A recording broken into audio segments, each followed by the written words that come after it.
Hello and welcome back to the channel where I provide regular cricket content on interesting topics. Today's video is the first of two where I am running down who I believe to be the best fast bowlers of the 1990s. I will be digging into the players' records, best performances and X Factor. This video will detail who I think are number 10 to 6. Before I get started, there is some housekeeping as I wanted to set a minimum number of wickets to be considered. Each bowler must have taken at least 100 wickets in the decade. With all of that sorted, shall we get started? Number 10, Heath Streak. A lion-hearted fast bowler with immense stamina and strength, Heath Streak had the ability to bowl out swing at good pace and with excellent control. These qualities made him the first Zimbabwean to reach 100 Test wickets. During his playing days, he used to carry a weak and fragile bowling attack of Zimbabwe single-handedly. It also meant that he had to regularly bowl extended spells in trying conditions. He really came to global notice when he took 6 wickets in an innings in 1995 vs Pakistan, during their historic victory over the global giants. He would take 22 wickets in the 3-match series, confirming he was one of the best in the world. Overall, during the course of the 90s, Streak took 111 wickets at a very good average of 24.5 runs per wicket.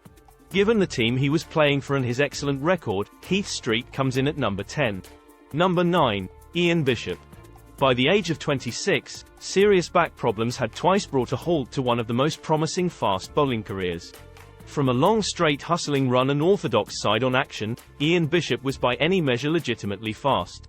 In the early 90s, prior to his back injuries, he looked like he would go on and dominate world cricket for the decade. Bishop raced to 100 wickets in only 21 tests with a mixture of pace and accuracy. Anyone who saw him take 6 wickets at a fiery Perth in January 1993 would have thought West Indies had a world beater on their hands. But alas, it was not to be, and the game was robbed of another West Indies great fast bowler. He would make comebacks later in the 90s, but it was clear that he had lost a step. But for those early performances and ultimately taking 145 wickets at 24.4 during the decade, he comes in at number 9 on my list. Number 8, Craig McDermott. Craig McDermott had something in common with Bishop in that he had a stop-start, injury-ravaged career. But the Queenslander fought back to establish himself as Australia's premier strike bowler in the early 1990s. McDermott was not as fiery as his red hair suggested, nor did he capture the public imagination in the manner of Dennis Lillee or Shane Warne. But what he did have was a textbook outswinger, utilising a classic side-on action, and could run through any batting order on his day. Like it seems with many Australians, he seemed to save his best for the old enemy, the English. This was never more apparent than when he tore through England, taking 8 wickets in Perth in 1991. McDermott would have to retire early, but that wasn't before taking 211 wickets at an average of 26 during the 90s. For his skill and ability on his day to cut through batting lineups, he is my number 8 ranked fast bowler of the decade. Number 7, Courtney Walsh. We head back to the Caribbean for what to date is probably the West Indies' most recent truly elite fast bowler. For the first half of his career, Walsh was the willing workhorse chugging into the wind, while Curtly Ambrose or Malcolm Marshall got the pick of ends. But Walsh blossomed as his career developed to the point where he took the new ball from around 1993. Walsh wouldn't look back and went on to form one of the great opening partnerships with Ambrose. Utilizing a rhythmical and steady run-up, he was able to stay injury-free for the majority of his career, resulting in him for a time being the leading Test wicket-taker of all time.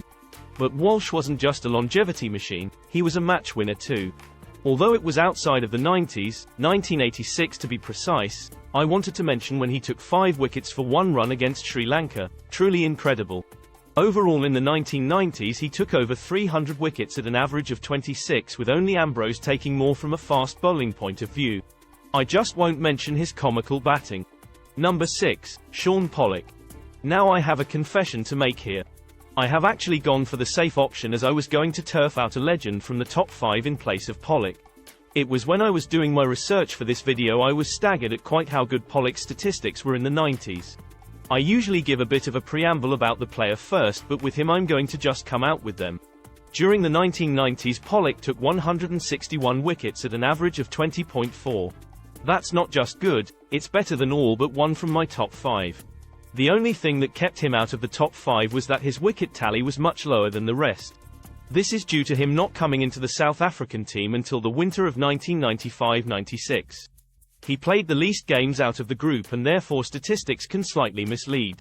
Pollock was quite understated about his business. He didn't have the intimidation of, say, Alan Donald or Curtly Ambrose. But what he did have was an economical action where he came really close to the stumps at his delivery. This meant that not only was he constantly on a good line, he also surprised many batsmen with tricky bounces.